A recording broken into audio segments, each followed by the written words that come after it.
салом бинандаи азиз, ахбори озодиро бо навтарин хабару гузоришҳо аз студияи марказии радиои озодӣ пешниҳоди шумо мекунем. имрӯз ҷумъа 4 ноябр ва дар ин барнома ҳамкоронаш ва ҳомиёни ҳуқуқ мегӯянд хабарнигори тоҷик завқибек саидаминӣ бегуноҳ ва барои танқиди ҳукумат зиндонӣ шуд. нисбати ин журналистои ҷавон хеле ҷабр шуд. даъвои гурӯҳе аз сокинони рашт бар сари замину чарогоҳ. яке мегӯяд аз ман аст, дигарон мегӯянд аз мо. парвандаи ҷанҷолии тақсими замин чӣ гуна ҳал мешавад? лӯғзода заминора забт кард гирифт. вақте чорои мо ба чарогоҳ бурмад, аз чарогоҳ ино гирифтан иштирох мекарданд. ва кори ғайримаъмулии рӯҳонии тоҷик дар як масҷиди қазоқистон. масҷиди ӯ бо хайру садақаи мардум кор намекунад, балки худкифо аст. масҷид тамоми истифодаи барқиш ҳама таъмин мекунем, эҳтиёҷи худморо таъмин мекунем. созмони гузоришгарони бидуни марз дар вокуниш ба ҳукми завқибек саидаминӣ хост ӯву дигар хабарнигорони зиндонӣ озод шаванд. ин созмон дар як изҳорот дар твиттер имрӯз гуфт журналист саидаминӣ ба 7 соли маҳрумият аз озодӣ маҳкум шуд ва хостори раҳоии ӯ ва дигар хабарнигорон шуд. ҳомиёни ҳуқуқ ва журналистони дигар ҳам ҳукми ҳамкасбашон завқибек саидаминиро маҳкум мекунанд. гузориши Каюмар Сиаторо дар ин бора мебинем. بحث 1 میلیون تن باداملو عبدالرحیم چی شد؟ دیگر بروش جلک و سلب و تعقیب اونها سر و کار نمیگیره. گفته که 60% قرآن از اوستا گرفته شده. این سوال‌هایی هست که زوقبک سعیدامینی خبرنگار اکنون زندانی از عبدالقادر طلبکوف کتابدار شناخته تاجیک پرسیده بود. دیگر فقط با اجازه و با خویشاوندانش و در زندان حق مصاحبه و ملاقات دارد. روز 3 نوامبر در دوشنبه او را با گناه افراطگرایی از جمله پیروی به گروهی ممنوع 24 به 7 سال زندان محکوم کردند. خودش گفته است که گناهی ندارد. اعضای گروه 24 هم چنین میگویند. завқибек саидаминӣ ҳеҷ рабте ба ҳаракати сиёсии гурӯҳи 24 надорад ва надошт ва борҳо ҳам дар суҳбатҳои худ таъкид карданд ва сабаби асосӣ ин аст ки ҳукумати имрӯза танқидро қабул надорад ва ин нафароне ки дар дарун буданд рӯзноманигорон инҳо танҳо аз камбудиҳо мегуфтанд ва инҳоро мехостанд ки миллати тоҷик шаҳрвандони тоҷикистон инҳо дар як ҳукумати обод пешрафта зиндагӣ кунанд. خب از اینجا برآمدم به یادم این رسید که چند روز پیشتر و زوقبک سعیدامینی که قبلا در تلویزیون دولتی تاجیکستان کار کرده است، سالهای اخیر بیشتر در شبکه‌های اجتماعی فعال بود و آشکارا عملکردهای مقامات حکومت را تنقید می‌کرد، کاری که خبرنگاران داخلی بسیار کم می‌کنند. به گفته یکی از خبرنگاران تاجیک از ترس تعقیب و زندانی شدن تاجیکستان را ترک کرد، زوقبک سعیدامینی فقط برای آشکارگویی پس پنجره فرستاده شد. حکومت‌های مردمی از آزادی بیان و فعالیت خبرنگار مستقل هیچ هراسی ندارند. این حکومت‌های نامردمی و دیکتاتوری هستند که از آزادی بیان و فعالیت خبرنگار مستقل میترسند و طبیعی است که پیش راهشان میگیرند، خبرنگار را مجازات میکنند. و از طرف دیگه هم از بس حکومت‌های خودکامه خیلی به خود مطمئنن، نمیخواهند که هیچ حرفی انتقادی دربارشان گفته شود، خدای نخواسته. پدر و مادر شما را تحویل میکنند، خانواده شما را تحقیر و توهین و حقارت میکنند. زوقبک سعیدامینی یکی از 7 خبرنگار و بلاگر تاجیک است که در یک سال اخیر یا بازداشت شدند و یا به زندان محکوم شدند. یکی از آنها همین دلیر امام علی است که با زوقبک صحبت دارد و به 10 سال زندان محکوم شده است. چند نفر دیگر محاکمه می شوند و منتظر حکم هستند. حامیان حقوق خبرنگاران در تاجیکستان میگویند محاکمه هایی که تا حال صورت گرفتند مخالف به معیارهای بین المللی هستند. نسبت این ژورنالیستای جوان خیلی جبر شد. یعنی حتی گناه هم داشته باشند تا به این درجه سخت محکوم شدن آنها از روی عدالت نیست. اگر در دایره استانداردهای بین المللی بگیریم این قضیه ها یگان گونه اساس واقعی ندارند. یعنی این همه وابسته به فعالیت ژورنالیستی است.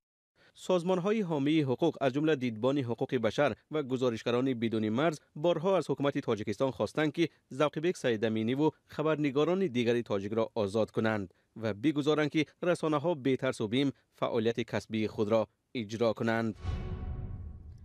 برنامه رو ادامه می‌دهیم. در یک دهه منطقه رشت که مردمش با چارواداری زندگی رو پیش میبرند، گروهی از ساکنان شکایت دارند که خانواده رئیس پیشین ناحیه آنها را از نان دهانشان مانده است. به ادعای آنها نزدیکان رئیس پیشین چراگاه‌ها را از خود کرده و به مردم دیگر اجازه استفاده نمی‌دهد. برات یوسفی و علیشیر ظریفی گزارش می‌دهند. یک گروه از ساکنان دهه پروار ناحیه رشت ادعا دارند که نزدیکان رئیس سابق همین ناحیه بیشتر از 1000 گکتار زمین چراگاه را از آن خود کرده آنها را از چراگاه محروم کرده است. پس از شکایت ساکنان با قرار دادگاه عالی اقتصادی بخشی از این زمین‌های بحثی به حالت اوله و توازن دولت برگردانیده شده است، ولی با این وجود ساکنان را اجازه نمی‌دهند که از زمین‌ها همچون چراگاه استفاده برند. ما چراگاه نداریم. اینا زمینا را وقتی که اینا در همونجا که چی کردن رئیس ناحیه شدن لغزاده زمینا را ضبط کرد گریخت. وقتی که چهارای ما با چراگاه برمد از چراگاه اینا گرفتن اشتراک میکردن نموندن. در دهه تگوبای رشت حدود 160 خوجگی زندگی دارد که درآمد اصلیشان از چارواداری است.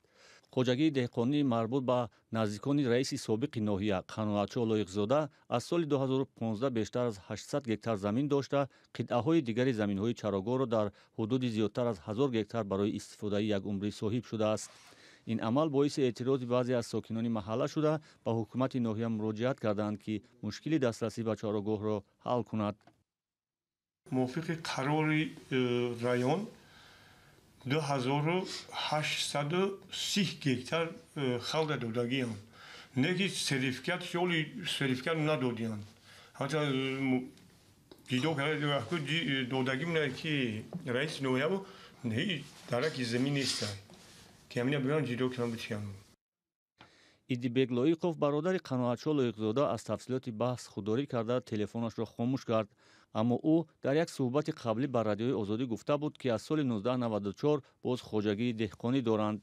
لایقوف ادعا کرده بود که بعضی از ساکنان محله در حق آنها شکایت بی اساس دارند که چراگاهشان را گرفته ایم. جمال‌الدین دولتوف حقوقشناس حکومت ناحیه رشت تصدیق کرد که بحث چراگاه هنوز نهایی نشده است. رشت یک ناحیه کوهستانی است و ساکنانش بیشتر به کشاورزی و چارواداری مشغولند. مشکلی دسترسی به چراگاه‌ها تنها خاص این ناحیه نبوده، صاحبان چاروا در منطقه‌های دیگر نیز شکایت می‌کنند که برای چرانیدن گاو و گوسفندانشان جایی ندارند. کی گفت که خیشریزی کاری مردانه است؟ در یک کارخانه در واسه زنان برابر مردان خیشت میکشانند و کارهای دیگری وزنین را اجرا میکنند. در این کارخانه بین کاری زن و مرد فرق نمیگذارند. زنان خیشتریز میگویند برای تامین روزگار و کودکان مجبور بودند به این کار بیایند و از این راه زندگی را پیش برند. محمود جان رحمتزاده با کار این زنان آشنا شد. کار هر روزه این زنها پختن خیشت و جابجا کردن آن است. اما اولی کاری آنها از آموزش و راندن این سه چرخه ها شروع شده است. حالا آنها برابر مردان خیشت میکشانند و آن را جابجا میکنند. زنها الکی به این کار عادت کرده اند و خستگی را هم احساس نمیکنند. مرضیه 35 ساله همراه همسرش کارگر کارخانه نیاگرا امی باشد. کاری زن و شوهر از هم فرقی ندارد. با مزد آن 3 فرزند را میخورانند و میپوشانند. اما هم قطعی هممون یه نرخ میگیریم. یگان تمام کم نمیگیریم. همون 3 تایه میگیریم. مثلا سیزن کار سست‌تر باشه. اگر که سیزن مثلا کارمون کمتر باشه یک نه 8 کرایه میشود. سین و سال زنهای کارگر در کارخانه خیشت فرق میکند. آنها میگویند معاش و معامله خوب راهبران آنها را به اینجا آورده است. حالا هر زن در کار خود استاد است. نوکاران پیش آنها کار می‌آموزند. همه همدیگر را می‌شناسند. همسایه هم از اینجا کار میکنن دیگه همش چیکردن که بریم همجا کار کنیم. مردا که من سال اینا 3 ماه در آسیای سوری نمیکنه گرم نمیزنه. خاطر زن نه اوچار نه فرزندش گرم نمیزنه. من مجبور شدم همجا کار کنیم. رزق روزی کودکام بیام زندگی ما پیش برم. هر یک زن در اینجا وظیفه خود را دارد. کارگران مرد میگویند که در کاری آنها میان مرد و زن فرقی نیست. مرد هم سه چرخه میراند، زن هم مثل آنها راننده سه چرخه را اجرا میکند. در یک سال اخیر حکومت محلی با کمک صاحبکاران 2 کارخانه خشت ساخته است. یکی کارخانه خشت پخته، دیگری کارخانه بلاک های سمنتی. رئیس ناحیه هم میگوید که در تامین کردن کار اول زنان را مد نظر دارند. این کارخانه ها کمی هم باشد، مردم را با شغل و درآمد تأمین و مهاجرت را کم میکنند. در حالی که بسیاری از مسجدها در تاجیکستان با خیر و صدقه مردم کار میکنند، یک روحانی تاجیک در قزاقستان اصول نو را پیش گرفته است. مسجد یحیی خواجه اسماعیلوف در آستانه برق میفروشد و خراجات مسجد را میپوشاند. گزارش مولا رجب یوسفی و فرزان محمدی در این باره است.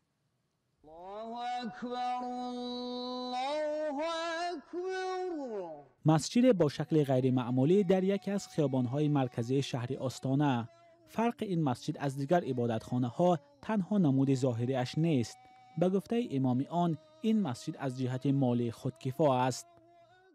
این تکنولوژی برق، مثال از نوری آفتاب ما برق استفاده می‌بریم، به ما با باتری‌های برقی که در کوچه در بیرون ماندگی هستیم. ما با واسطه این برقی خود ما مسجد تمام استفاده برقش همه تامین میکنیم، احتیاج خود ما رو تامین میکنیم. بعد موقع همون کار همون برق زیادی از ما را با کارخانه آبی شهر اداره برق همچون با شرطنامه میتیم برای استفاده خلق. برق مسجد به واسطه نور آفتاب در این دستگاه ها تولید می شود. این نظام سال 2018 از طرف شرکت افستریاگی ویسنسر با خرج 273,000 یورو ساخته شده است. مبلغ صرف شده از حساب فروش برق زیادتی باید دوام 7.5 سال رویانده شود. رهبر شرکت ویسنسر به رسانه‌ها گفته بود این اولین مسجد در جهان است که خودش را مستقلانه با برق تامین می‌کند. یحیی خواجه اسماعیلوی تاجیک تبار 35 سال است که در منطقه‌های گوناگون قزاقستان امام خطیب بوده است. میگوید نباید مسجدها دستنگری خیر و صدقه مردم باشند. برای برآوردن خراجات مسجدهای زیرتابعش این روحانی از اصولهای گوناگون کار گرفته است.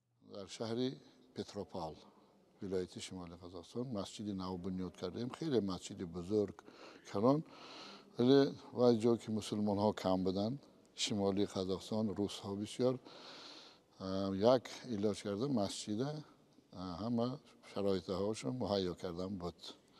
برای همین حتما ما در همون مسجد یک آشخانه کلان زیاده تا 200 آدم که جا میگرفت شدیم و در این آشخانه هر روزه یا که روزهای شنبه یک شنبه همه وقت آدم ها آمده در اونجا تعزیه ها را مثال میدادن، سال و چل و خدایا و مراسم ها یا که یگان تویای حلال هم خیلی در مسجد داده، از روی همون مبلغ درآمد مسجد تشکیل میشد. از این روحانی پرسیدم که درآمد مسجد چگونه حساب می شود و تا کجا شفافیت تامین است. میگوید مسجد محاسبات دارد و دخل و خرج را 10 عضو هیئت مؤسسان نظارت می کنند. در تاریخ دین اسلام مسجدها قبلا صاحب دارایی‌های بودند که وقف نامیده میشد، اما حالا مسجدها در تاجیکستان و بسیار کشورها بجز از بنا تقریبا چیزی ندارند. به استثنای معاش امام‌ها، خراجات دیگر این عبادتخانه‌ها از حساب صدقه مردم است.